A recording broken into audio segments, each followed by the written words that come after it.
Olá, pessoal, sejam todos muito bem-vindos a mais esta transmissão nesta super sexta-feira, hoje, dia 28 de agosto de 2020, sexta-feira, sextou.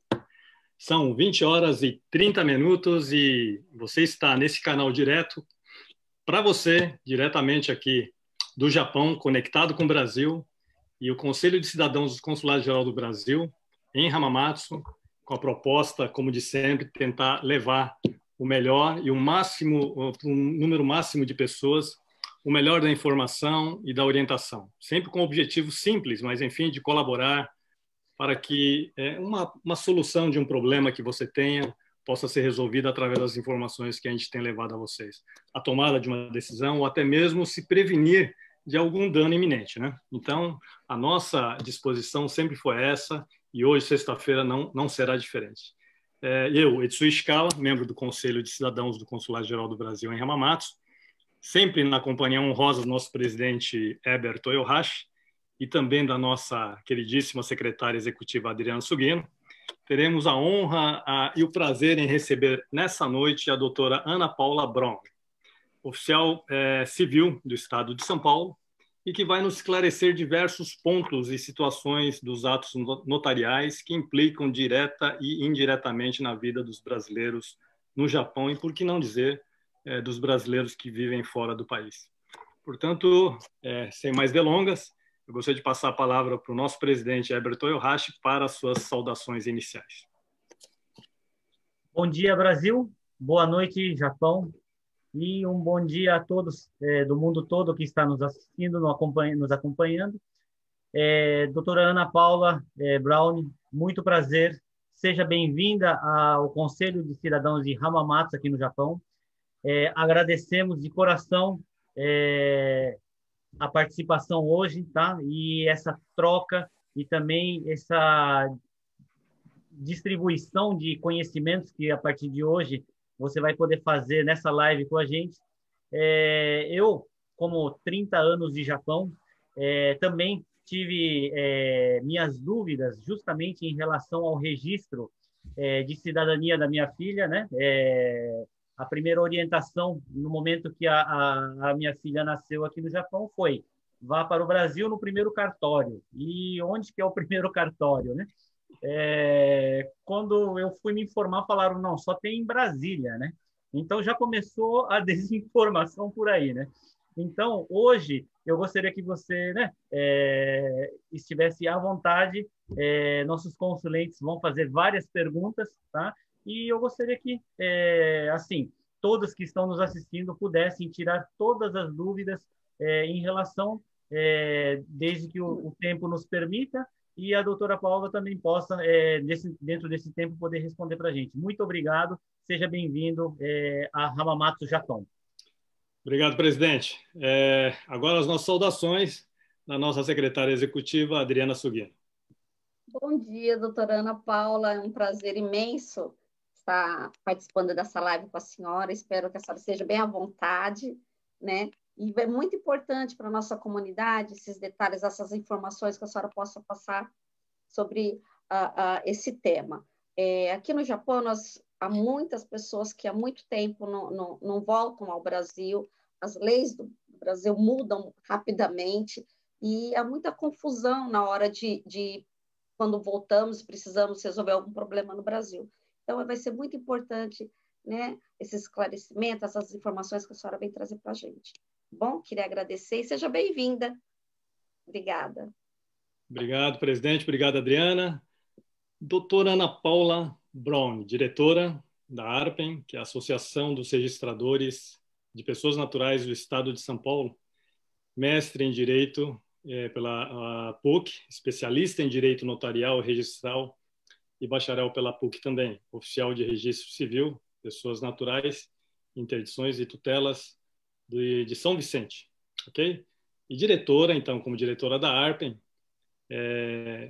convidada hoje aqui conosco, posso dar as palavras, as palavras do Heber, as minhas também, e dando as boas-vindas, e dizer que esse é um dia muito especial aqui, por estarmos recebendo você, e você está num dia histórico também aqui do Japão, somente para registrar, porque hoje, às 2 horas da tarde, o primeiro-ministro renunciou o cargo, enfim, de primeiro-ministro, e isso a política japonesa certamente nos próximos meses estará extremamente agitada, né? Mas, enfim, eu costumo dizer que a gente começa a se acostumar em um país a partir do momento em que você começa a se interessar um pouquinho sobre política séria daquele país onde você vive.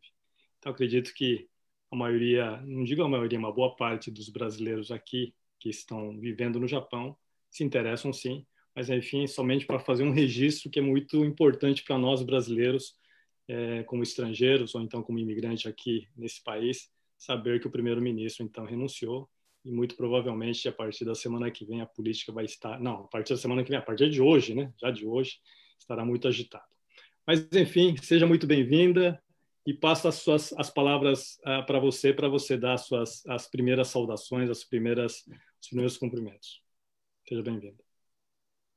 Boa noite, doutor Etsu, e bom dia aqui no Brasil. Queria, em primeiro lugar, agradecer o convite. Para mim é um prazer poder falar sobre o registro civil.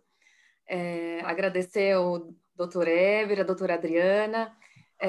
Vamos ver se a gente consegue passar algumas informações úteis para que as pessoas que estejam aí no Japão consigam realizar esses atos de uma forma mais tranquila e menos, né, confusa. Me parece que existem algumas dúvidas, então eu estou aqui com o maior prazer, vamos tirar essas dúvidas na medida do possível. E é isso, podemos começar. Muito obrigado, doutora. Bom, realmente são muitas dúvidas, né? A gente, ao longo desses anos, como o presidente disse há pouco, as crianças nascem aqui, muitas vezes as pessoas se casam aqui, né? E muitas vezes nem transcrevem no consulado brasileiro e isso acaba ficando para depois, aí a família já se dissolve, aí não sabe como resolver. Enfim, tudo acaba levando, né, esses problemas todos acabam caindo no colo aí de um cartório no Brasil, né? Então, assim, inicialmente, diante dessa sua função atual como diretora da ARPEN, somente para esclarecer aqueles que estão nos assistindo, e aqueles que porventura estarão assistindo ao vídeo dessa nossa live, o que é a ARPEN? O que você poderia dizer assim com relação a essa associação dos registradores? Doutora Etsuá, a ARPEN, que é a Associação dos Registradores Civis de Pessoas Naturais do Estado de São Paulo, ela representa os oficiais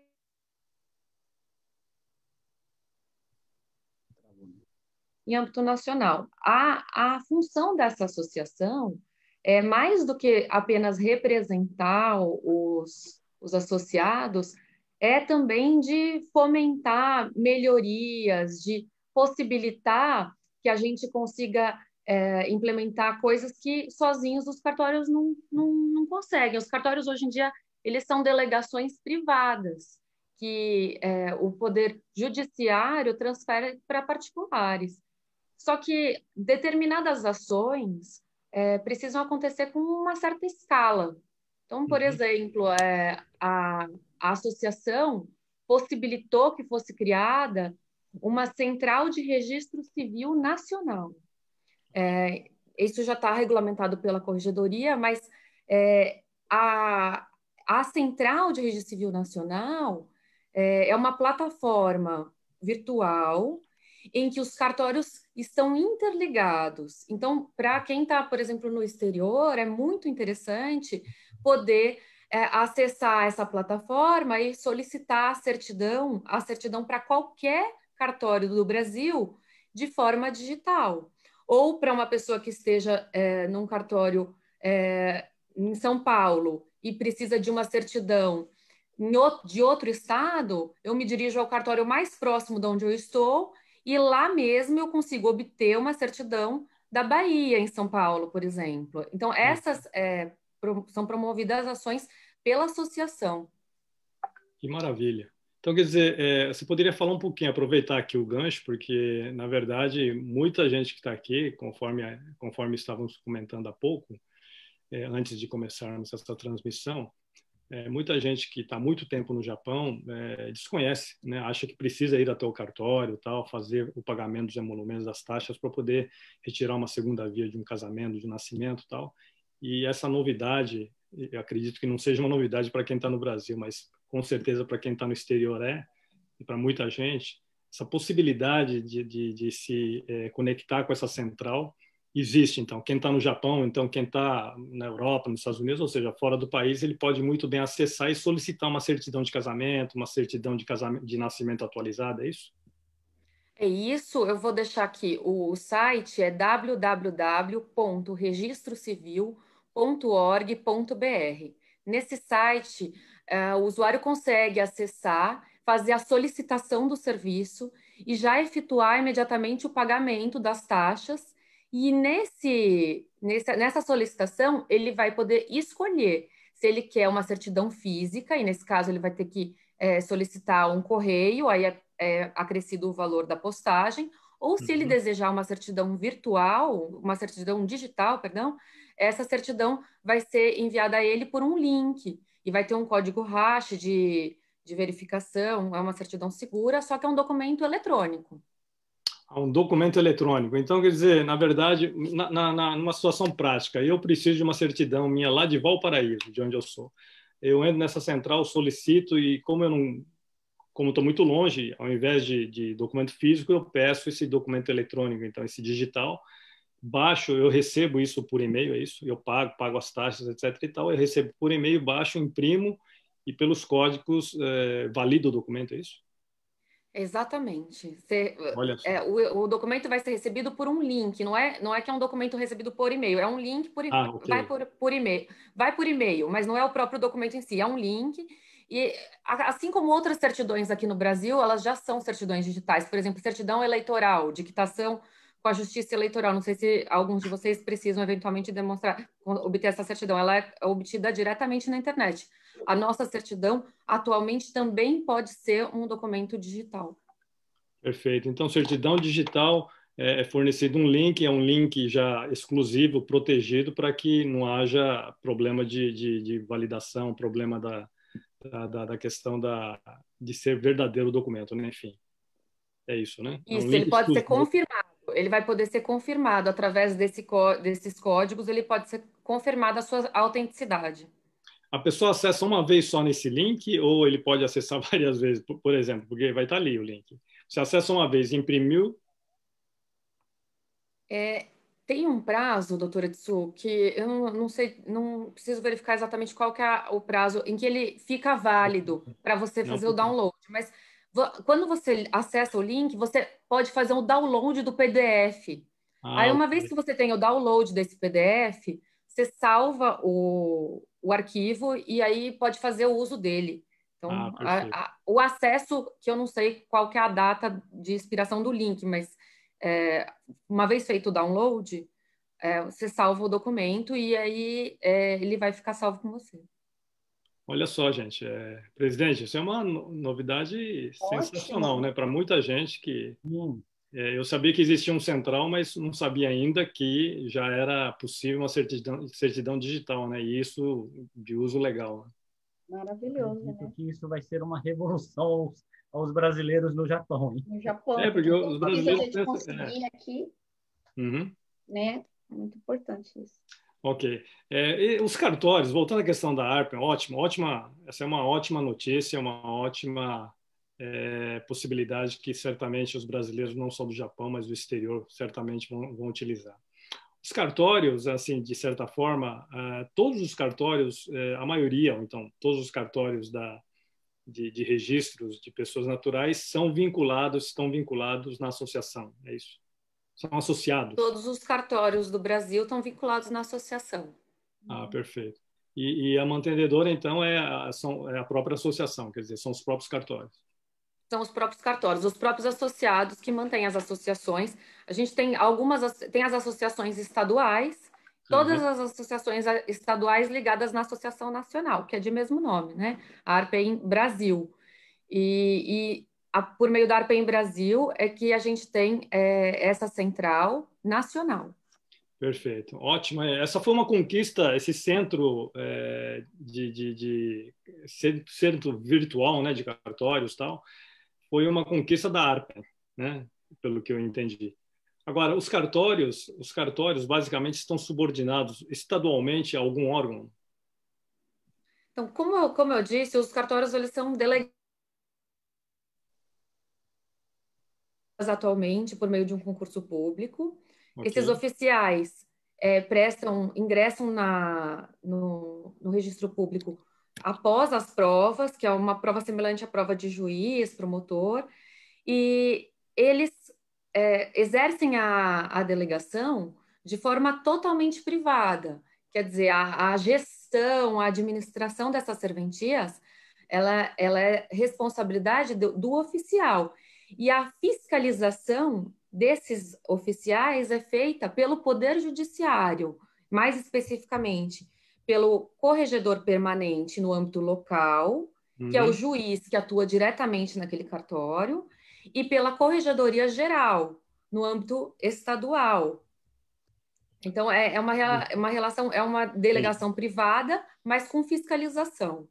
Perfeito. O corregedor, o principal seria o presidente, ou então o corregedor geral, por acaso, seria o presidente do Tribunal de Justiça? Não tem nada a ver.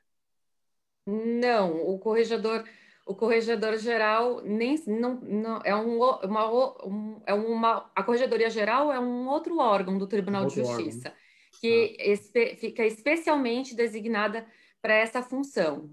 ok, ok. Bom, doutora Ana Paula, entrando um pouco na questão que mais aflige aos interesses da comunidade brasileira no exterior, a gente fala muito do livro E, né? As pessoas não entendem muito bem, mas o que passa a ser, o que é o livro E nos cartórios civis? O livro E é um livro do Registro Civil que tem um caráter residual.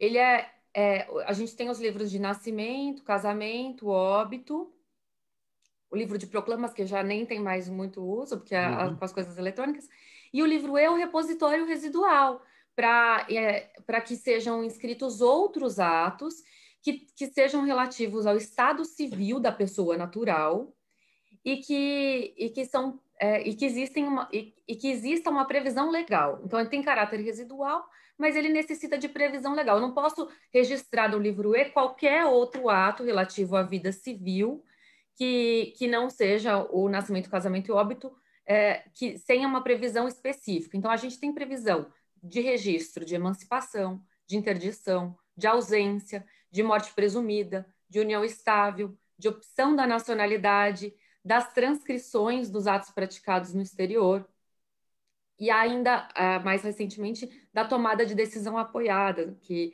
uma medida que surgiu agora com o Estatuto da Pessoa com Deficiência. Então, ele tem esse caráter residual, mas Uhum. eu preciso de uma previsão legal. Eu já sei que vocês Perfeito. vão acabar me perguntando outros atos se podem ou não ser escritos, né? É verdade, é verdade. Mas, na verdade, o livro E para quem mora no exterior, para quem está aqui no Japão, atenção os brasileiros que vivem aqui, é importante saber que todos que se socorrem aí dos atos notariais, os atos no cartório, no serviço consular brasileiro, aliás, nós temos 3 aqui no Japão, o consulado de Nagoya, Hamamatsu e Tóquio, né?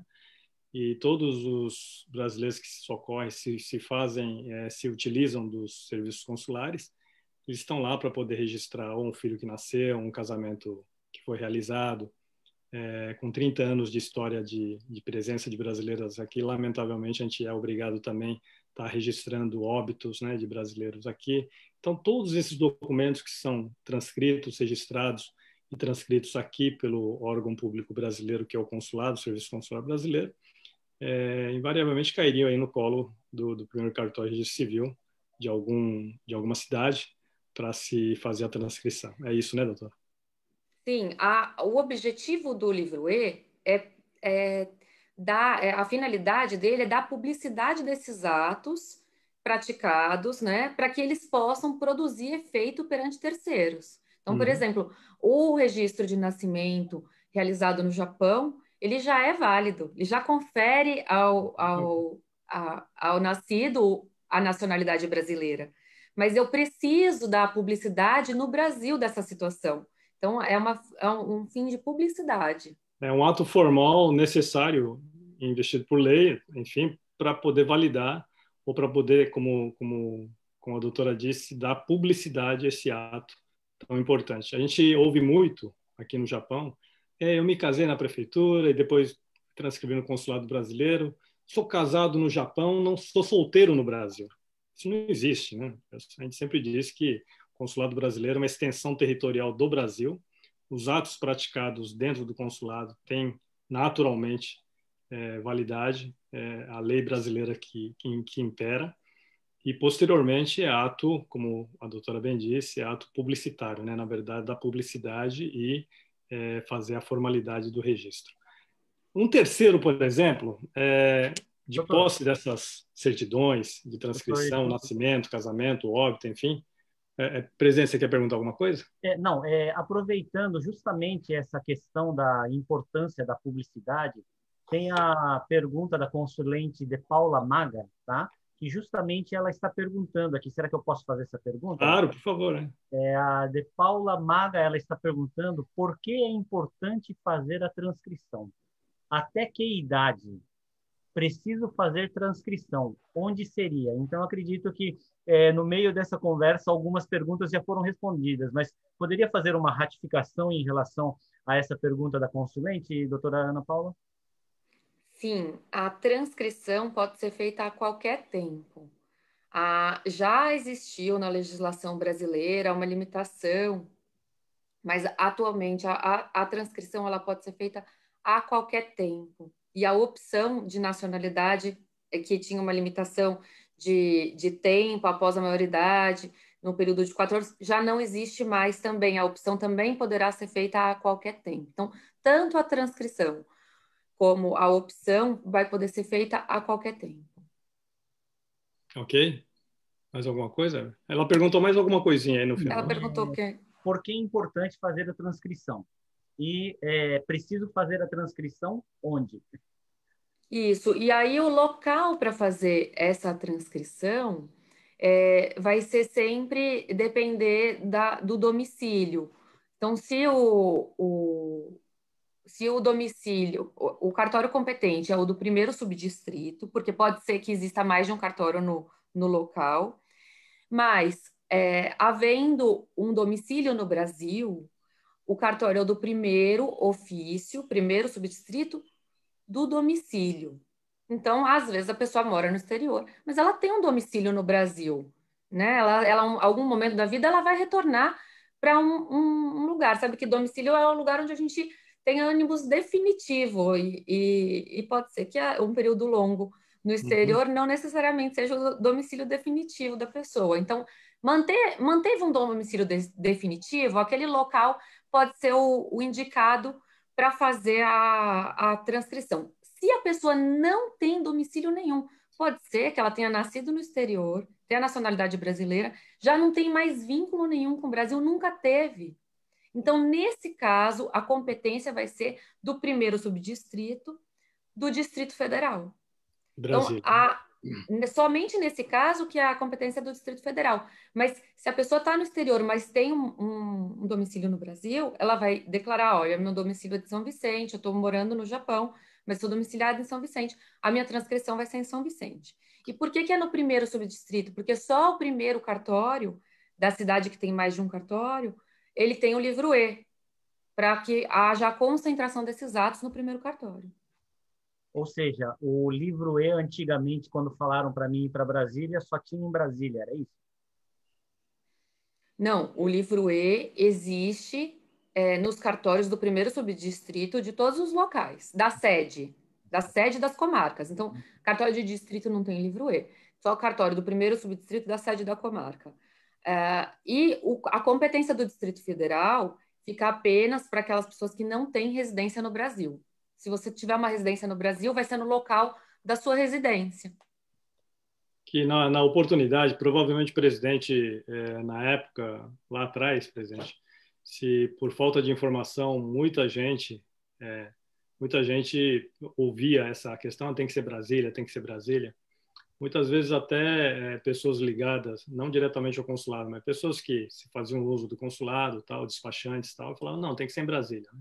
então acabava elegendo Brasília como o local onde teria que ser feito a transcrição, mas sempre foi o primeiro cartório, né? O primeiro cartório de registro civil, quando existir mais de um cartório, será sempre o primeiro cartório do domicílio. Por exemplo, São Vicente são quantos cartórios de registro civil, pessoas naturais, doutora Ana Paula? São Vicente é só um cartório. Ah, tá. Ok. Em São Paulo, capital, por exemplo, que não sei, tem 15, 20, não sei, é o primeiro cartório, né? E outras cidades maiores tem 3 ou 4, sempre será o primeiro cartório. Perfeito. Então nem adianta ir no segundo, no terceiro cartório, porque não tem o livro E, né? É isso, né? É isso. Perfeito. E dessa forma também, se você precisar fazer uma busca de um registro de estrangeiro que foi transcrito, você já sabe que é mais fácil fazer essa busca diretamente no cartório do primeiro subdistrito, que é onde vai ter o repositório desses atos estrangeiros, né? Perfeito. E todos, quando voltando um pouquinho à questão do cartório virtual, do centro de solicitação de certidões, os documentos transcritos no primeiro cartório, no livro E, também pode se solicitar através desse sistema de solicitação pedido tal, e a emissão da certidão digital com link, etc. e tal. É possível também, essas certidões. Doutor Etsu, eu acho que sim. Eu preciso entrar aqui no site para garantir essa resposta. Vamos verificar. Vou pedir para alguém verificar isso aqui para mim. Não deixar... É porque muita gente... Mas eu acredito que sim. Eu acho que sim. Sim. Vamos... Como isso pode ser até depois, mas assim, como a gente, como eu falei, nós temos uma história de 30 anos aqui, muita gente aqui casou, se divorciou, sabe, transcreveu o casamento, averbou o divórcio, etc. e tal, e tudo foi feito através do consulado e posteriormente transcrito num primeiro cartório. Aí a pessoa pega e fala, puxa vida, eu preciso de uma via atualizada, então vou solicitar. Sei que seja de casamento, nascimento, óbito, que são atos mais locais, ou seja, com origem no Brasil, isso certamente seria possível, né? A pessoa que nasceu no Brasil, a pessoa que se casou no Brasil. Agora, a pessoa que fez essa transcrição, seria interessante saber se seria possível ou não fazer através desse cartório central. No nosso site aqui, registrocivil.org.br, eu posso fazer a solicitação de nascimento, casamento e óbito. Uhum. Como os campos dessas certidões, eles vão ser os mesmos da certidão, uma certidão de um nascimento transcrito vai ter o mesmo formato de uma certidão de um nascimento registrado no Brasil. Então, em princípio, não me parece que tem nenhuma diferença, tá? Para solicitação, mas a gente pede para fazer uma confirmação. Claro. Perfeito. Continuando esse assunto, tem só uma pergunta aqui do senhor Robson, que ele pergunta se o domicílio pode ser herdado dos pais desta criança que nasceu no exterior. O domicílio da criança? Isso, se os pais moravam no Brasil, tem um domicílio, né? Os avós, eu não sei. Daí, se essa criança pode usar esse mesmo domicílio. A competência para o registro de nascimento é do domicílio dos pais. Ela já é. Então, a lei já dá a competência do domicílio dos pais ou do local de nascimento. Essa é a regra geral de nascimento. Então, automaticamente, o domicílio do menor é sempre o dos seus pais. E aí, para a lavratura do registro, vai seguir a mesma regra. Bom, obrigada, ele agradece. Viu, Adriana? Então, isso em termos de nascimento. Agora, casamento, por exemplo, eu sou de uma cidade de Mogi das Cruzes, né? A minha esposa é de São Paulo, né? Casamos aqui no Japão. Aí vou transcrever esse documento no Brasil. A gente pode considerar que o domicílio poderia ser tanto do marido ou da mulher. É isso? É isso. Perfeito. É isso mesmo. Ok? E pelo consulado posso fazer? É a pergunta da... Como é que era? E pelo consulado eu posso fazer isso? A pergunta da Maga. Pelo consulado, fazer o quê? Fazer essa transcrição. Pelo consulado? Não, né? Não. Consulado não. Consulado não. O consulado só emite, só faz a transcrição, entrega a certidão. Okay. E aí é ato, se não personalíssimo, é ato delegado para um terceiro, para que um terceiro possa fazer, né? Isso a gente vai até perguntar para a doutora aqui, mas enfim, De posse desses documentos, seria uma outra, exatamente a próxima pergunta. De posse desses documentos, seja nascimento, casamento, óbito e tal, a própria pessoa teria que fazer ou poderia um procurador estar fazendo esse ato da transcrição junto ao cartório, junto ao primeiro cartório? No registro civil, normalmente, os atos são sempre requeridos pelo próprio interessado. Então, e funciona assim para alteração de registro, funciona assim para promoção de registro. Imagina se você chega no cartório do registro civil para puxar um registro, uma certidão, e aí você descobre que a sua certidão foi retificada, sem o seu conhecimento. Então, em registro civil, normalmente, quem promove o ato é sempre o interessado. Então, se for o nascimento, a transcrição de nascimento, o requerimento vai ter que estar assinado pelo registrando, que se ele for maior, né? Ou por um dos genitores, ou pelo responsável legal, ou por um procurador. Se for o casamento, tem que ser um dos cônjuges ou um procurador. Se for o óbito, o requerimento tem que ser assinado por um familiar ou um procurador. Ok. O que dá para eu fiquei tentando imaginar como a gente poderia facilitar esse trâmite para vocês que estão à distância nesse período de pandemia. Mas a lei fala que a gente precisa da apresentação do documento original. Perfeito. Então, o consulado emite a certidão e dá na mão do usuário.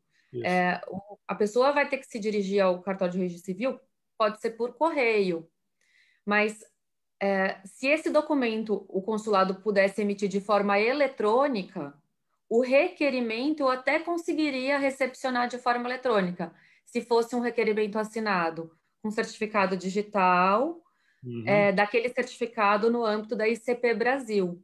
Perfeito. Então, do jeito que está atualmente, não adianta eu falar que vou recepcionar o requerimento de forma digital, porque o próprio documento vai ter que vir no original para o cartório do registro civil.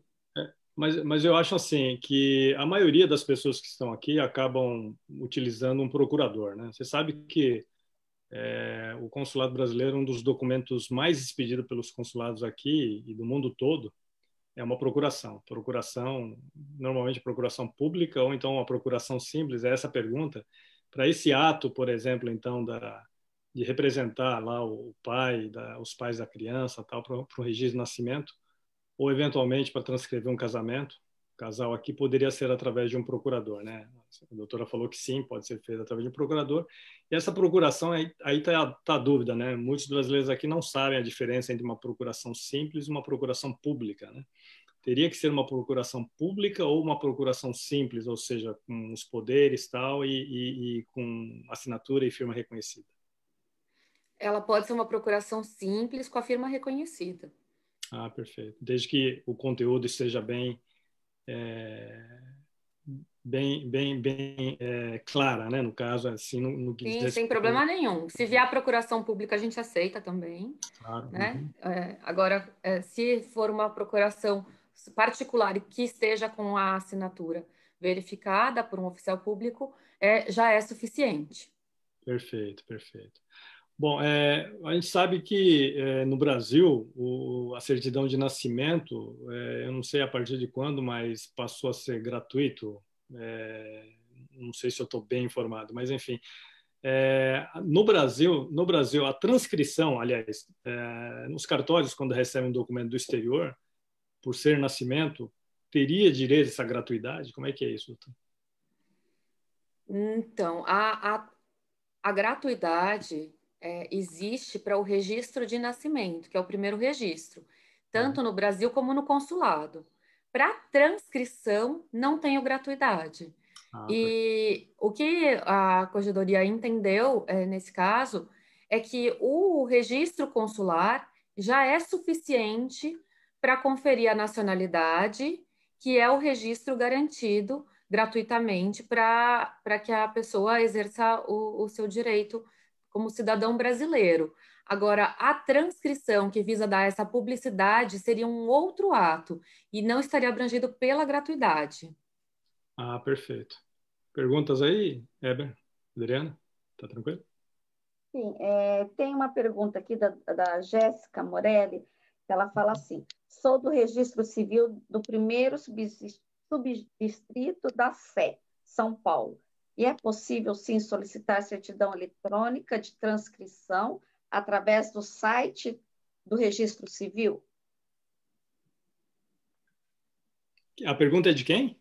Da Jéssica Morelli.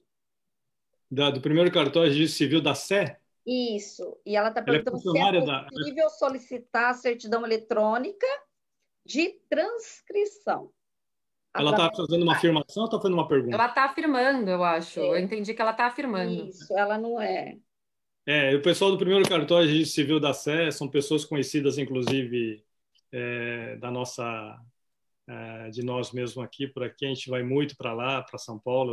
Então deve ser. Ela deve estar por lá. afirmando.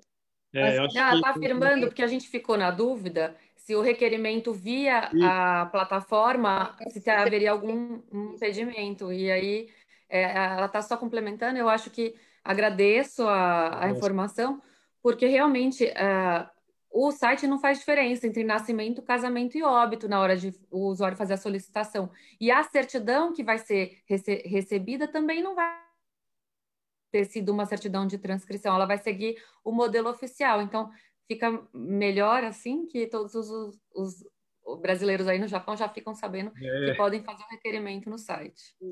Perfeito, perfeito. Agradecemos aí a Jéssica e o pessoal do primeiro cartório de registro civil da Sé. Sim, muito obrigado pela participação, Um abraço à doutora Geni, que é colega nossa também, né? Doutora Ana Paula. Tem uma outra pergunta do Robson também. A Adriana pode ler a pergunta, Adriana? A minha filha teve que corrigir a certidão de nascimento no cartório de registro civil no Brasil. E o representante do cartório pediu para ela fazer um vídeo pedindo para ela fazer a correção, sendo que o erro foi causado no momento da digitação do certificado. Ela está falando que ela precisou fazer uma retificação da certidão lá no Brasil, é isso? Isso, mas chegando lá, a pessoa do cartório pediu para ser feito um vídeo para a criança, pedindo para mudar, para retificar o nome. A criança fazia um vídeo? A representante do cartório pediu para ela fazer um vídeo pedindo para fazer a correção. Mas a correção era de nome... Ele falou que foi um erro de digitação. Um erro de digitação por parte do consulado?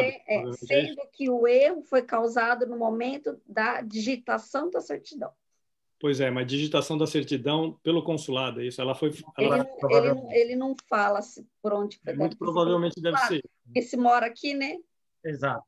O que é importante a gente dizer é que essas correções hoje, a transcrição, às vezes, ela pode conter algum erro. E é normal que contenha, às vezes, ou alguma omissão, e ela não vai ser obstada por causa dessa circunstância. A transcrição pode ser feita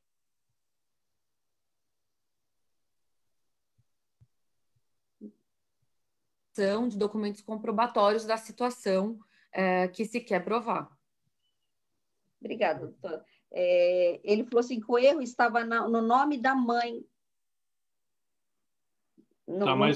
Mas provavelmente no nome da mãe, mas provavelmente feito aqui pelo consulado. Foi feito aqui no Japão. É uma das coisas. Aqui cabe até um alerta para todos os brasileiros aí. Todos os documentos, seja em cartório brasileiro, seja aqui no Serviço Consular Brasileiro, todos os documentos emitidos, eles apresentam para o cidadão requerente essa minuta, ou então essa certidão antes de se lavrar. E pede-se, por exemplo, uma procuração, apresenta a minuta da procuração para que a pessoa vá lá no cantinho ali, leia direitinho para ver se não tem nenhum erro de nome, nenhum erro de identificação, RG, CPF, etc. e tal. E depois, com a confirmação de que os dados estão corretos, é que o cartório emite. O serviço consular é a mesma coisa. Tá? Então, não quero absolutamente dizer de que não foi responsabilidade do consulado. De repente, o consulado também pode estar errando, né? Errou, mas também cabe ao usuário também ter essa responsabilidade por ser um documento pessoal, porque uma vez registrado, certamente no Brasil, para poder modificar isso, muitas vezes somente com uma ação de retificação, né, doutor? Dependendo da situação. Os erros que são evidentes e que são comprovados por documentação, que eu consigo verificar de forma evidente, eu faço a retificação no próprio cartório, não tem mais nem a participação nem do Ministério Público, nem da Corregedoria Permanente, simplificou bastante esse procedimento, e é feito diretamente no cartório. Então, a minha orientação seria, faça a transcrição, e se for um erro que você já consegue comprovar, já apresente também a documentação que você tem, oficial, e que esteja legalizada, se for necessário, apostilada ou traduzida, e já faça a retificação em ato contínuo, para deixar o documento correto. Perfeito, perfeito. O procedimento seria fazer a transcrição normalmente e depois, logo em seguida, ato contínuo, apresentar toda a documentação que comprove esse erro, né, de grafia ou coisa do gênero, para poder fazer a retificação. Isso, né? Se for algo muito evidente. Aqui no Japão é muito comum ter erros no sobrenome, né? Dos avós, dos pais, e chega na criança, porque lê diferente, né? Então, acaba tendo esse tipo de erro no sobrenome. É muito comum aqui no Japão a gente encontrar pessoas com erros no sobrenome. Dos avós escreve de uma maneira e da criança escreve de outra. Então, nesses casos, doutora Adriana, vai ter que verificar qual que é o sobrenome correto. Porque, às vezes, o usuário chega no cartório e fala, o correto é esse. Mas eu que estou olhando a documentação, não tenho como verificar. Então, eu preciso que essa informação ela seja verificada pela simples análise documental. No caso, ele levaria um outro documento comprovando que o nome dos pais ou dos avós, para comprovar. Aí, dependendo do erro, a gente vai verificar qual que é o documento mais adequado para que seja feita a correção. Ok. Obrigada, doutor. Presidente, tudo tranquilo? Sim, uma pergunta, uma dúvida em relação a um caso de alguns conhecidos, né? Que é uma brasileira casada com um japonês, que, na verdade, assim, ele tinha que... bom, isso daí seria registro civil, né? Né, da parte de casamento, mas, assim, ele não queria assinar nenhum tipo de documento e, na verdade, ela queria fazer a mudança do sobrenome que ele mantinha, né? Como sobrenome de solteira. Ela queria devolver o nome de solteira, né? E, para isso, ela queria mudar totalmente a certidão de nascimento. Ela queria voltar para uma certidão de nascimento sem constar o sobrenome do marido japonês, eu acredito, né? Está falando de um divórcio, presidente? Exatamente, de um divórcio que, na verdade, o cônjuge, né, a parte do marido era japonês, né? E ela queria, porque queria que não constasse nada do marido, isso na certidão de casamento e também em todos os documentos dela após essa separação. Só que o marido, ele simplesmente fez o divórcio aqui no Japão e nunca mais teve contato com ele. Fez-se o casamento no Brasil, né? O registro no Brasil. Tinha todos os registros no Brasil, inclusive os documentos... Talvez, presidente, esse caso é um caso que remete à questão do processo judicial para a homologação dessa sentença pelo STJ, né? Então, o que acontece muitas vezes nesses casamentos internacionais, só fazendo um parênteses aqui, tá, doutora Ana Paula, para explicar melhor essa questão, é que nesses divórcios, nesses casamentos internacionais e posteriormente divórcio, quando a mulher, no caso, adota o sobrenome do marido, que é japonês, vai para os documentos normais do Brasil, todas as alterações necessárias, inclusive na expedição do passaporte, apresentando o documento brasileiro. Esse casamento, evidentemente, vai sair casada, tal, com o sobrenome desse marido que é japonês. Posteriormente a isso, na convivência, eles resolvem se divorciar. Ela volta a assinar o nome de solteira. É isso, Hélio? Exato. Voltou a assinar o nome de solteira, mas provavelmente ela não homologou isso no Brasil. Exato. Portanto, aí precisaria ter essa homologação pelo STJ no Brasil para que os documentos, depois da homologação, a carta de sentença expedida, tal, aí sim seria transcrito no cartório onde estaria registrado ou transcrito o casamento internacional deles. para poder fazer as averbações, inclusive dizendo que, com a determinação de que a mulher voltou a assinar o nome de solteira. Tá? Então, aqui eu tenho algumas observações para fazer desse caso. Então, por exemplo, se o divórcio, quando eu faço a transcrição do casamento no exterior, no Brasil, eu tenho o espelho de um registro estrangeiro, que não vai, mesmo que eu faça alguma correção de erro evidente, eu não posso alterar o conteúdo desse documento estrangeiro. A transcrição nada mais é do que uma cópia. Tá? Então, se ela alterou o documento, o nome dela no exterior, o nome dela no Brasil está alterado também. Se ela divorciou-se no exterior, o que eu preciso fazer é averbar esse divórcio para que eu altere também no Brasil o nome dela. No caso da sentença de divórcio, a homologação do STJ fica dispensada se eu tiver aquele divórcio que se chama puro e simples, um divórcio que não envolva guarda, que não tenha discussões. Então, se for um divórcio simples, dessa hipótese de um divórcio puro e simples, não preciso fazer a homologação no STJ. Se tiverem outras questões envolvidas, eu preciso homologar no STJ para trazer essa informação para o registro civil. Só que é fundamental que ela traga essa informação para o registro civil no Brasil, para que os documentos brasileiros possam refletir a mesma situação do Japão. O que às vezes acontece é que um casamento estrangeiro não traz a adoção do nome do marido, ou traz a adoção e a pessoa não quer trazer para o Brasil. Então, o que se tem que ter em mente é que a transcrição, ela não, em geral, ela não inova. Tá? Eu tenho uma exceção, depois eu vou falar para vocês, mas ela não inova, ela traz exatamente a informação que está no exterior.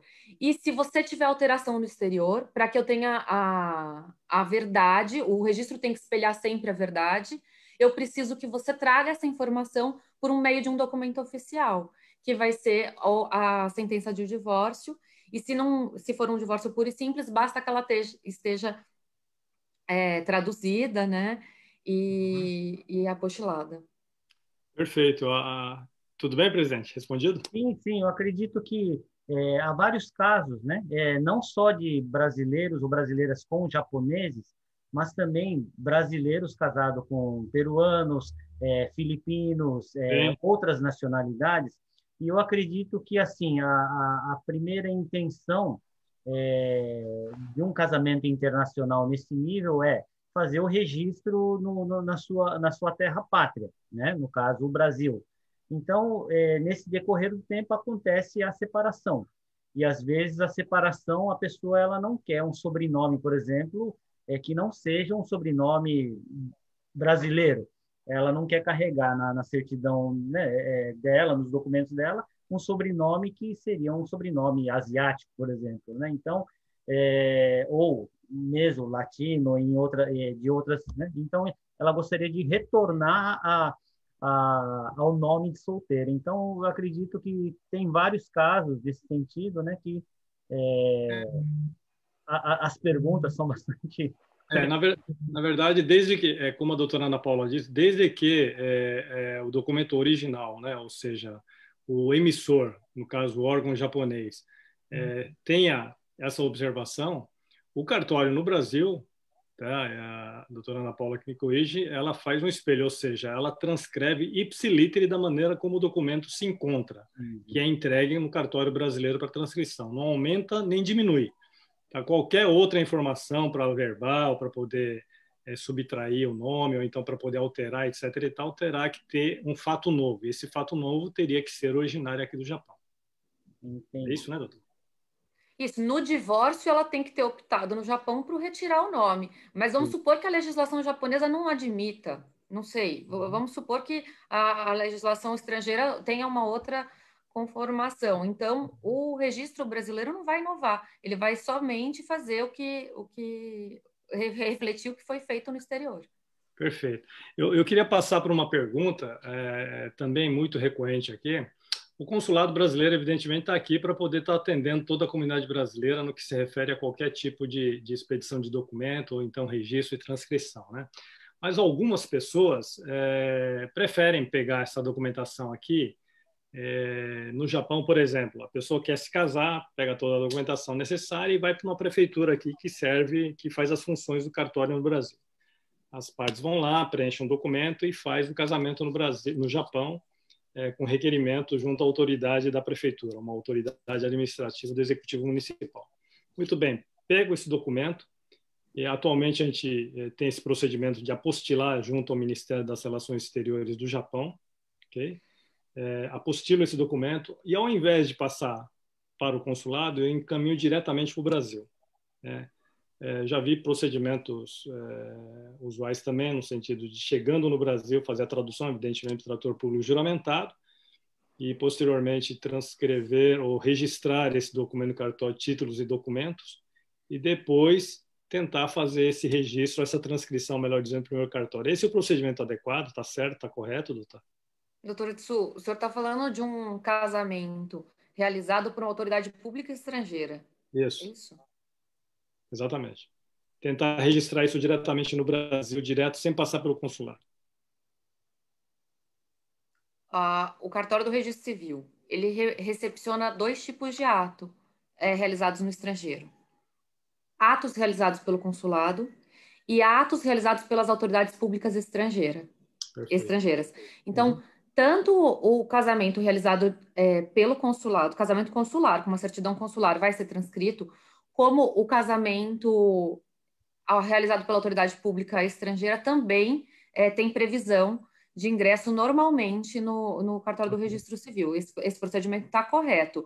O que vai haver uma diferenciação no caso das regras sobre o nascimento, que aí a legislação diferencia, vai ser bastante impactante se eu optar por fazer o registro no consulado ou na repartição pública estrangeira.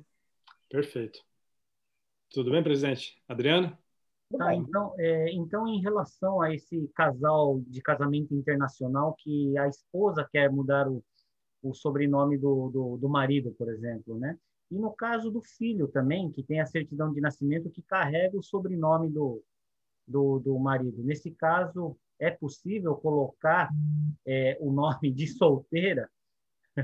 No caso do... Você quer dizer o sobrenome, ela se divorciou, tem um filho que Sim. tem o sobrenome do marido. Sim. Normalmente, no Brasil, numa situação dessa, a mulher volta a assinar o nome de solteiro, o filho continua mantendo o sobrenome do pai. Sim. O que essa pessoa quer saber é se poderia, além dela voltar a assinar o nome de solteira, se o filho dela poderia também tirar o sobrenome do marido e adotar o sobrenome dela. Essa é a pergunta, né? Exato. Isso seria um caso um pouco mais jurídico, né? Eu acredito, mas assim, se existe esse tipo de caso no cartório de registro, né? Também. Deve existir. E a gente tem hoje a atualização do nome do cônjuge que se divorciou no registro dos filhos.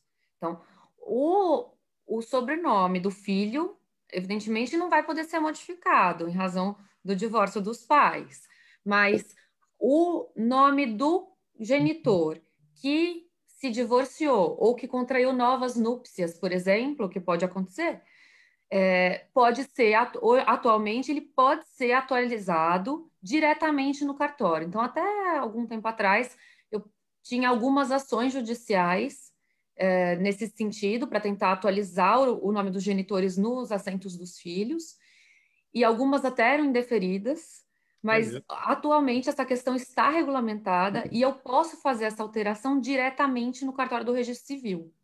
Eu só preciso trazer a documentação comprobatória. Então, se foi um divórcio ocorrido no Brasil, aí vai ser a documentação brasileira. Se foi um divórcio ocorrido no exterior, a documentação estrangeira com os trâmites para a produção de efeitos no Brasil. Está claro isso, né, presidente? Então, na verdade, assim, a criança, no caso o filho, os filhos, não podem ter o seu sobrenome, mesmo com a separação, mesmo que a mãe, no caso, fique com a guarda dessas crianças menores, não pode alterar o sobrenome porque a mãe alterou. mas na certidão de nascimento, a mãe voltou a assinar o nome de solteira. Só que na certidão de nascimento, quando os filhos foram concebidos e foram registrados, eles estavam casados. Evidente que ela tinha o sobrenome do marido e foi registrado dessa forma, o nome de casado. Depois do divórcio, o que acontece? Como ela voltou a assinar o nome de solteira, tá? Existe a possibilidade, sem precisar ação judicial hoje, isso é um consenso, né? Isso é uma determinação CNJ, não sei se foi o CNJ, uma resolução, né? Que determina que é possível, então, você fazer a alteração na certidão de nascimento das crianças, fazer a alteração do nome do genitor ou da genitora. É isso, né, doutor? É isso, para que a mãe que tenha um novo nome, quando for viajar com o filho, por exemplo, consiga Exatamente. apresentar um documento e se identificar como mãe da criança, porque às vezes ela mudou tanto o nome dela que ela apresentando a certidão de nascimento da criança já não se identifica mais que é a mesma pessoa. Então, essa alteração pode ser necessária nesses casos. É totalmente recomendável, porque corre o risco da pessoa estar na porta do avião e não conseguir viajar porque apresentando um documento que não diz respeito. Quer dizer, você é uma outra pessoa, cadê a mãe, né? Essa é a história, né? Pode acontecer. Aí ela tem que andar com a certidão, com a averbação do divórcio, para que fique demonstrada a alteração do nome dela. Perfeito. Doutora, voltando a essa questão do documento emitido pela autoridade japonesa, autoridade local, digo japonesa, mas pode ser de qualquer outro país, né? Estados Unidos, algum país da Europa, mas enfim, a pessoa lá no Brasil, depois de apostilado, apostilado e no Brasil traduzido, tradutor juramentado, é preciso, então, é recomendável que se registre esses documentos junto ao cartório de títulos e documentos, é isso? Então, Antes da... os documentos produzidos no exterior, para que possam produzir efeito no Brasil, como regra geral, então, para que seja apresentado em processo judicial, para que sejam utilizados e produzam efeitos no país, a legislação impõe sempre que seja feita a legalização consular, ou atualmente a apostila, e a tradução por um tradutor público juramentado. E o registro no Brasil, que para documentos em geral, é feito no cartório de títulos e documentos. Mas para registros de nascimento, casamento e óbito, nós temos uma regra especial, que é o registro no cartório do Registro Civil das Pessoas Naturais. Até pouco tempo atrás, as nossas normas de serviço aqui estabeleciam que eu deveria exigir também o registro em títulos e documentos. Então, para nascimento, casamento e óbito, além da legalização ou apostila, além da tradução pública juramentada, e eu exigiria o registro em títulos e documentos para que só então fosse feito o registro no cartório civil das pessoas naturais. Atualmente, não precisa mais. A norma fala que o registro desses atos é um registro especial, é um registro que é feito no cartório do registro civil.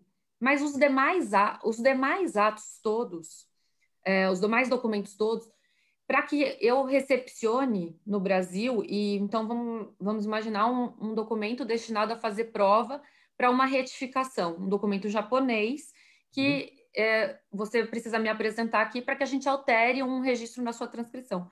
Esses outros documentos, eles devem estar apostilados, traduzidos e registrados no RTD para que a gente possa recepcionar no Registro Civil. Você poderia explicar o que é RTD? Ai, perdão. No registro de títulos e documentos. Um cartório de registro de títulos e documentos. Perfeito.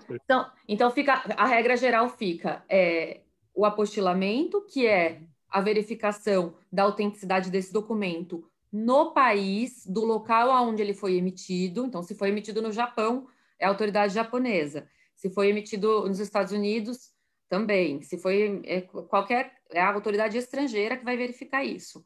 A tradução tem que ser por um tradutor público juramentado brasileiro, com registro na junta comercial, e o registro será no cartório de títulos e documentos ou no registro civil, se for nascimento, casamento e óbito.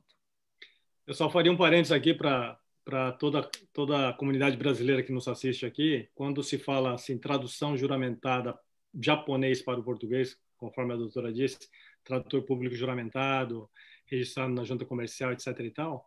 Nos documentos japoneses, que são encaminhados para o Ministério das Relações Exteriores do Japão, eles fazem um favor de apostilar esse documento em inglês.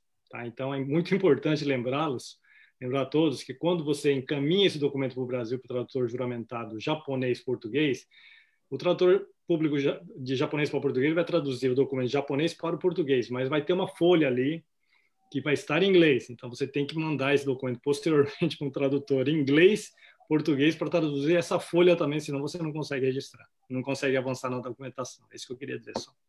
Só esse parênteses, só essa observação. A gente pode seguir em frente? Temos uma pergunta da Marina Suzuki, Adriana. Você poderia perguntar para ela? Que a Marina Suzuki é uma super colaboradora nossa daqui do Conselho de Cidadãos, e ela nos prestigia sempre nas lives. Ela tem uma pergunta, né, Adriana? Ela tem uma pergunta. Ela está perguntando o seguinte: quando há um casamento entre pessoas de nacionalidades diferentes no Brasil, é tratado como casamento internacional, como aqui no Japão? Se eu tiver o casamento de duas pessoas de mesma nacionalidade, esse casamento vai poder ser recepcionado pelo consulado deles. Então, em princípio, se o casamento for realizado por uma autoridade estrangeira, uma autoridade consular estrangeira, é um casamento no Brasil, a pergunta? Não, eu acho que ela quer saber se, quando duas pessoas estrangeiras casam, se no Brasil é tratado como casamento internacional ou casamento. Aqui no Japão eles separam, né?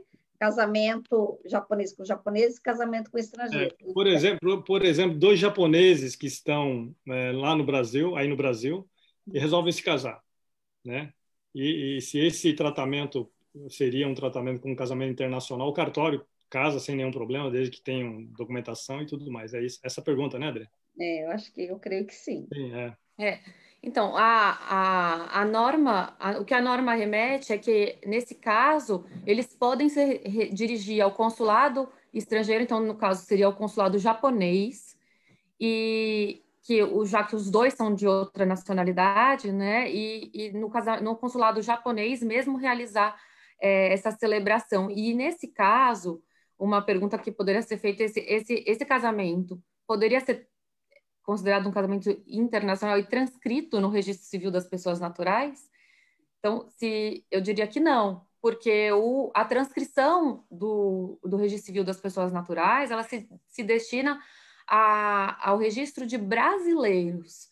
Eu tenho, excepcionalmente, algumas situações em que a legislação admite a transcrição de atos de estrangeiro, tanto de nascimento como de casamento. Mas, nesse caso, se destina apenas a possibilitar averbações.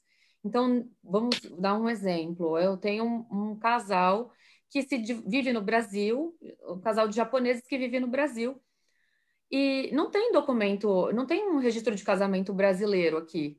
Como é que eles resolvem se divorciar? Se divorciam no Brasil. Como que eu dou publicidade desse divórcio aqui se eu não tenho onde fazer essa averbação?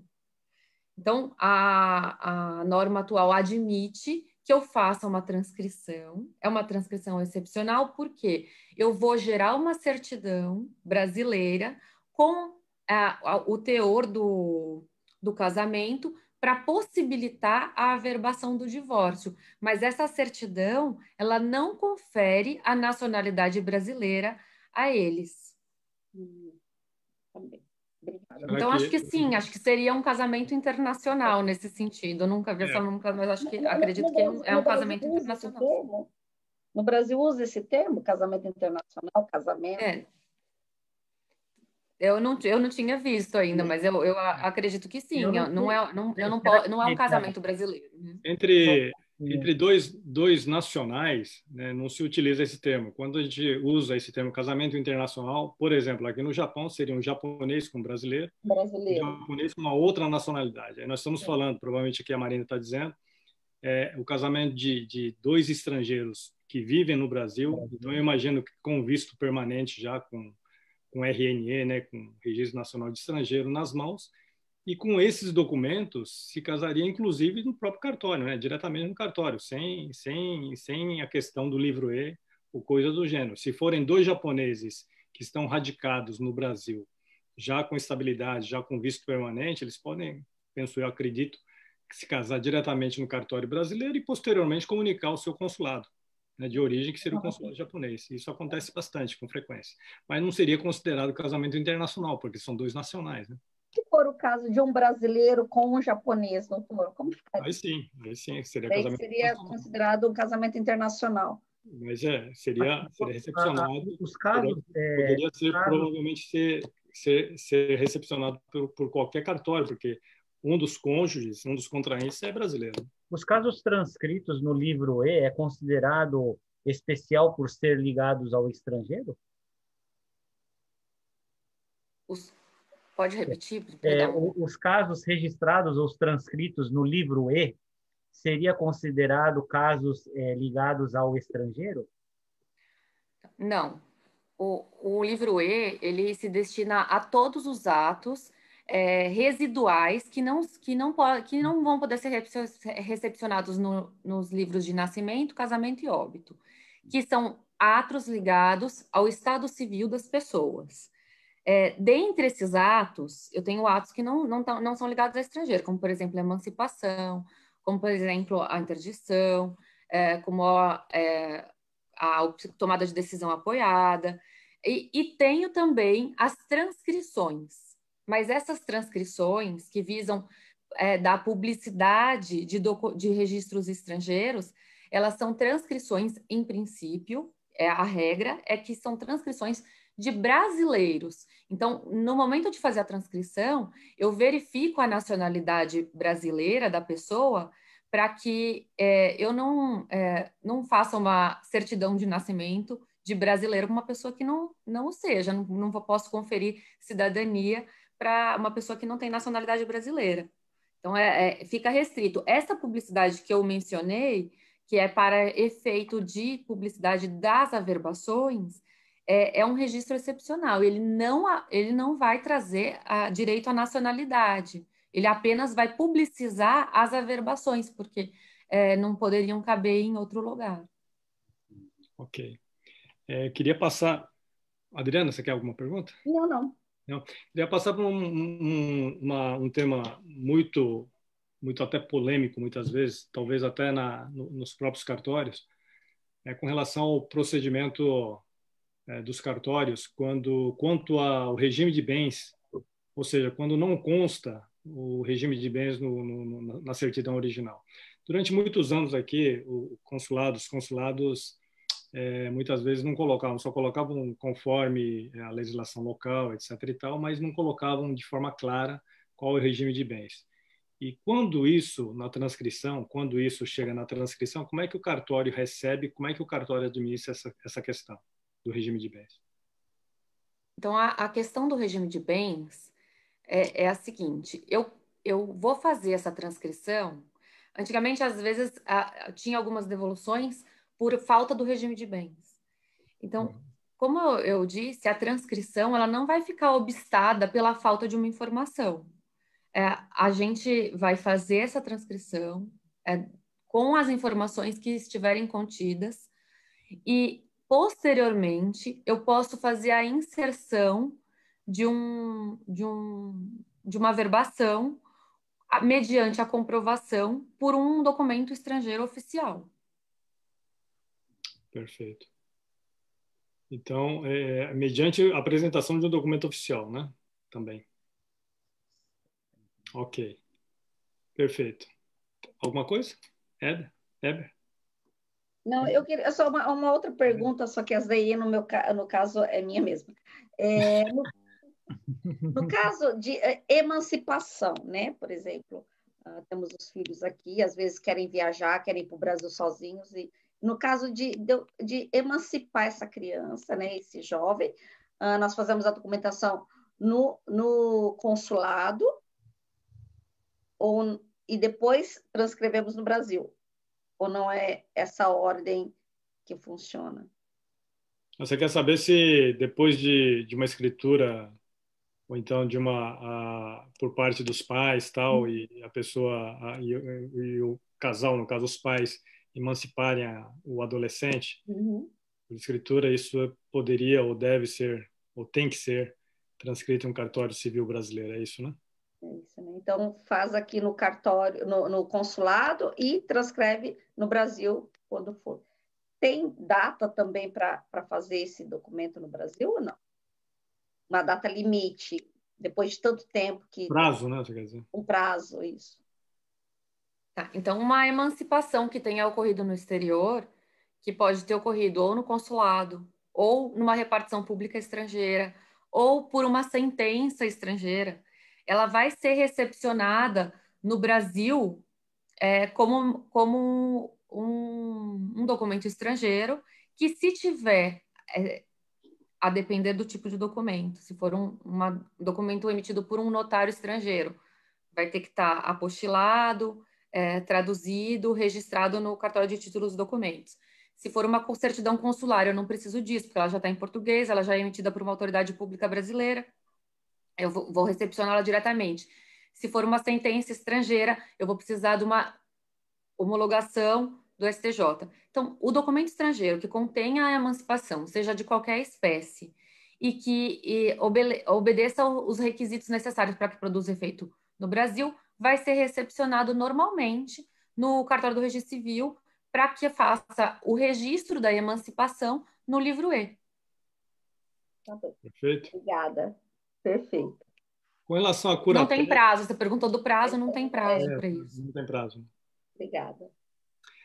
Com relação à curatela, uma sentença, bom, a doutora já explicou aí, mas enfim, a partir de uma sentença japonesa otorgando a determinada pessoa cuidados da vida civil já de uma pessoa de idade, etc. e tal, isso é uma sentença judicial, né? Isso teria que passar pelo crivo do STJ, depois da homologação seria posteriormente transcrito em cartório civil. É isso. Isso. Toda vez que eu tiver uma sentença com força de uma decisão que é jurisdicional, para que ela produza efeito no Brasil, o procedimento correto é a homologação no STJ. Perfeito. E no caso da curatela, que é a interdição, atualmente a gente tem chamado de curatela após o Estatuto da Pessoa com Deficiência, ela é registrada no livro E, é um registro dessa sentença que vai ser depois averbado nos registros anteriores. Então, no registro de nascimento, essa informação que foi para o livro E vai haver uma remissão recíproca, para que quando eu tenha a publicidade do nascimento, essa informação também transpareça. Perfeito. Eu Bom, tenho isso uma pergunta. evidentemente vale para outras situações, como tutela, interdição, guarda de filhos, suspensão de poder familiar e tudo mais, né? Eu É a tenho uma mesma... pergunta, doutor. Oi? Eu tenho uma pergunta.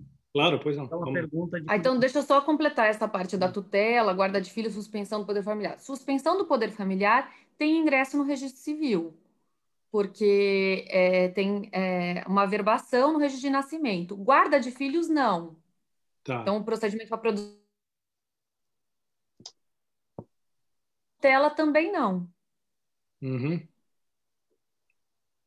Tá, só deu uma falhada aqui, só voltando. A questão da guarda de filhos não, tutela não, interdição, mas suspensão de poder familiar tem.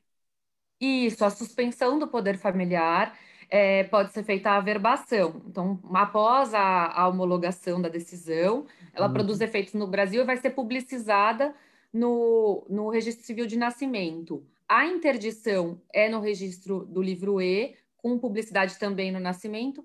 A guarda de filhos, não. E a tutela também não. Ok. Obrigado, doutor. Heber. Não, não. Em relação à questão de tutela, né, a questão de suspensão tutelar, nesse sentido, ultimamente teve uma repercussão muito grande de uma criança de 10 anos que se engravidou por questão de estupro, né? E ultimamente a ministra Damares falou que, na verdade, ela vai entrar com um processo de mudança de nome da família, no caso, né? Assim, vamos tentar fazer o estilo americano, né? De mudar, assim, de proteção à testemunha, ou proteção a algum, né? No caso, a identificação pessoal das pessoas, né? Nesse caso, a pergunta que eu faço o Brasil está preparado para essa situação de, por exemplo, a mudança por ordem judicial da família toda, da criança, no caso, da mãe, no caso, né, da família, do caso tutelar, né? E também, assim, e como ficaria a questão dos registros civis nos cartórios em relação aos antigos dados, se ela é mantida ou, na verdade, ela é totalmente excluída dos bancos de dados. A legislação brasileira já prevê há muito tempo a possibilidade de proteção à testemunha, em que o registro fica protegido com um novo nome. Então, vamos imaginar situações, testemunhas de crime organizado, que a pessoa às vezes é perseguida. Então, já existe essa situação em que eu tenho uma averbação para que a publicidade daquele documento fique mitigada e que a publicidade se dê de uma determinada forma. E, nesse caso, o ato que a gente faz no cartório é um ato de averbação. Os dados anteriores, eles estão totalmente preservados. E essa averbação é uma averbação que pode ser depois modificada a partir do momento que essa situação deixe de existir por uma nova ordem judicial. É uma situação também que os cartórios estão acostumados. Situações de adoção, situações em que constem filhos ilegítimos, várias informações que constam dos registros públicos e que não são publicizadas. Então, os cartórios eles estão já acostumados com esse tipo de situação e se houver uma decisão judicial que impeça a divulgação de algum ato ou que essa informação vai ficar registrada lá e o registro não vai ser publicizado.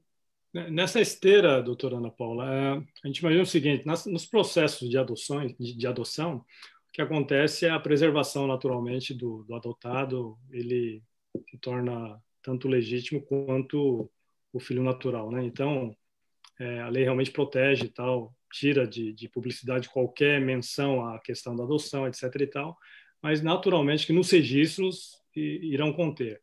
Quando você tira uma certidão simples de nascimento, não vai aparecer em lugar nenhum que a criança é adotada, etc. e tal. Mas se você pede uma certidão de inteiro teor, como é que isso acontece? Aparece ali? Como é que é isso? Ou fica restrito? Perdão. Assim, na certidão inteiro teor, o registro vai mostrar tudo que tiver. Não existe uma certidão inteiro teor que não traga uma determinada informação. Às vezes, a gente tem pedido de certidão inteiro teor que o usuário gostaria que não fosse apresentada, que aparecesse alguma informação como adoção, por exemplo, porque determinadas legislações estrangeiras não concedem cidadania para filhos adotados, por exemplo. Mas a certidão inteiro teor, o próprio nome diz, ela é inteiro teor, ela deve conter tudo que está no assento. O que acontece é que, se for uma informação sigilosa, a divulgação dessa informação vai se dar por ordem judicial. Então, mesmo a certidão de uma pessoa adotada, pode ser que eu precise emitir uma certidão do assento cancelado até mesmo, se o juiz determinar a sua emissão. Ou pode acontecer a adoção pode ter várias nuances. Ela pode ter sido uma adoção de maior, pode ter sido...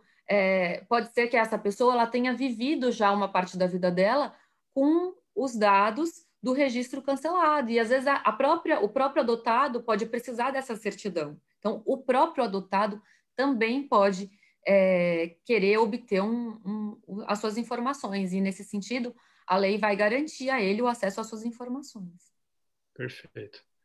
Bom, gente, presidente e Adriana, se vocês não tiverem nenhuma pergunta, eu vou partir para a última pergunta para a doutora Ana Paula, liberá-la, porque hoje é sexta-feira, certamente ela tem muito trabalho pela frente ainda, né? Verdade. Adriana? Não, tudo bem, aqui já terminou isso. As perguntas tudo foram bem, a gente pode estar encaminhando perguntas para a doutora Ana Paula em algum momento? Mais adiante. Pode, fica à vontade, pode mandar, gente. Eu gostaria de fazer a última pergunta para você. Já estamos chegando a hora e meia com você, né? Nessa live, muito importante aqui para a comunidade, esclarecendo muitas coisas com relação à questão das transcrições. Você sabe que aqui no Japão, depois de 30 anos, né, da presença de brasileiros aqui, muita gente se casa, se divorcia, se casa de novo, se divorcia de novo, casa de novo, se divorcia, ou se casa sem se divorciar. Tem essa situação. Então, quer dizer, tem muita gente que se casa nesses casamentos dito internacionais, ou então casamento em dois brasileiros mesmo, que fazem por aqui, somente junto à autoridade japonesa, não levam ao conhecimento do consulado brasileiro e retornam para o Brasil. Um exemplo clássico. Dois brasileiros se casam somente aqui, perante a autoridade da prefeitura local, vivem durante um tempo, resolvem, não, vamos registrar, não vamos, tal, e nessa situação, nessa toada toda, o caboclo resolve se separar. Cada um vai para o seu canto, voltam para o Brasil e lá no Brasil resolvem se casar novamente. E como não tem nenhum documento que denuncie qualquer ato de enlace brasileiro, e a pessoa se casa, porque afinal de contas o cartório vai estar com a documentação toda brasileira sem nenhum indício de que a pessoa tenha se casado no exterior. Como é que isso é tratado? Ou seja, depois de descoberto, isso pode ser considerado bigamia? Não? Já acontece muito isso nos cartórios. Isso é muito importante porque tem muito brasileiro aí que está nos assistindo e preocupado com essa resposta. A nossa lei de registros públicos considera que são considerados autênticos os casamentos de brasileiros em países estrangeiros, nos termos do lugar em que eles forem registrados. Então, se nos termos da lei japonesa foi feito um casamento que no Japão é considerado válido, o Brasil considera autêntico esse casamento, mesmo antes da sua transcrição para fins de publicidade perante terceiros aqui. Isso significa que casado está. E se for contrair novas núpcias no Brasil, omitindo essa informação, porque necessariamente ele tem que declarar o estado civil no momento de habilitar o casamento aqui. Perfeito. Então, ele praticará, sim, eventual bigamia. Ele pode responder esse novo casamento. Ele não vai produzir efeitos, não vai poder produzir efeitos, vai ser um casamento nulo, contraído com impedimentos. Uhum. Eventualmente ele vai responder, até civilmente, pelo enlace, porque o outro cônjuge pode se sentir enganado também. Olha só, presidente, Adriana, olha só, né? A nossa comunidade aí é um alerta, assim... Ótimo alerta, porque é tão normal a gente... Porque tem muita gente aí que brinca com essa situação, e não é dessa maneira, viu, gente? Então é importantíssimo, então, que a pessoa que tenha situações assim muito similares ao que nós relatamos agora nessa última pergunta, a pessoa regularize toda a sua situação para que não tenha problemas futuros, né? Não imaginar que, não, eu fiz lá no Japão, fui lá nos Estados Unidos, fui na Europa, ninguém vai me pegar, ninguém vai saber. Conforme a doutora disse, se for de má fé, então responde civil e talvez até criminalmente em função dessa duplicidade de casamento. Ok? Doutora Ana Paula Brown, diretora da ARPEN, Associação dos Registradores de Pessoas Naturais de São Paulo. 1h30 conversando contigo. Foi de extrema importância para a gente poder dirimir muitas dúvidas aí da comunidade brasileira. Certamente não foi na totalidade. Já deixo aqui um convite para que numa próxima oportunidade a senhora possa estar conosco aqui respondendo outras perguntas. Tenho certeza que o presidente e a Adriana também pensam dessa forma. Não é isso, presidente? Adriana? Sim, com certeza. Então, eu quero, em nome do Conselho, vou passar a palavra ao presidente, mas enfim, em nome do Conselho, principalmente do Consulado Geral do Brasil em Hamamatsu, agradecer essa 1h30 de muitos esclarecimentos. esperando que a situação do Brasil melhore, né, com o Covid e tal, para que a gente possa voltar à normalidade, não só do Brasil, aqui no Japão também, mas certamente assim que o trabalho dos cartórios são de extrema importância para nós que vivemos fora do país, para todos os brasileiros que vivem fora do país. Costumo sempre dizer aqui na live que não são 200 mil brasileiros no Japão tão somente, são mais de 3 milhões e meio de brasileiros que vivem fora do país. Entende? Então, eu acho que é muito importante. Essas lives têm alcançado um número bastante expressivo. Tenho certeza absoluta que muita gente está vendo ao vivo e vai rever, ou então vai ver as lives provavelmente no Facebook, está gravado, enfim. Então, a gente conta com esse teu apoio, contamos com esse apoio hoje, mas esperamos poder revê-la e em breve repetir essa dose aí. Muito obrigado, agradeço e passo a palavra ao presidente. Doutora Ana Paula, eu acredito que não só eu, como a Karine Farmer Rocha Bozelli, ela está falando: parabéns, Ana Paula, obrigada por representar tão brilhantemente o RCPN. Tá? Então, é uma mensagem que ela mandou aqui nos comentários, a Karine, ok? Eu acredito que deve ser uma profissional que trabalha junto com você também, tá? E assim, as palavras delas eu faço a minha, tão bem representando a ARP em São Paulo. Agradeço toda a diretoria também, todos os representantes dos cartórios do Brasil, representado através da doutora Ana Paula hoje, tá? Como sempre, como de praxe, a gente faz um convite para ela fazer uma visita ao Japão, à cidade de Hamamatsu, né, doutor? Então, praticamente todos os nossos convidados da live também estão convidados a vir pessoalmente, obviamente depois de acabar essa onda da pandemia, do corona, no momento em que você estiver já assim preparada para trazer os seus trigêmeos, é isso? Então, o esposo também está convidado, por favor, numa oportunidade de poder vir conhecer Hamamatsu, Japão, venha e será bem-vinda, tá? Então, em nome de todos os brasileiros daqui do Japão, em nome do Consulado Geral do Brasil em Hamamatsu e em nome do Conselho de Cidadãos do Consulado Geral do Brasil em Hamamatsu, agradeço realmente a live hoje com uma importante informação a todos nós brasileiros, particularmente a mim também, né? Tá? Então, fica esse convite e muito obrigado, doutora Ana Paula. Adriana? Bom, eu também quero agradecer muito a sua participação, que foi de grande ajuda, muita informação. As pessoas aqui no chat estão agradecendo, falando que foi muito importante, que maravilha essa agilidade na documentação, nas informações. Então, foi muito bom, muito proveitoso.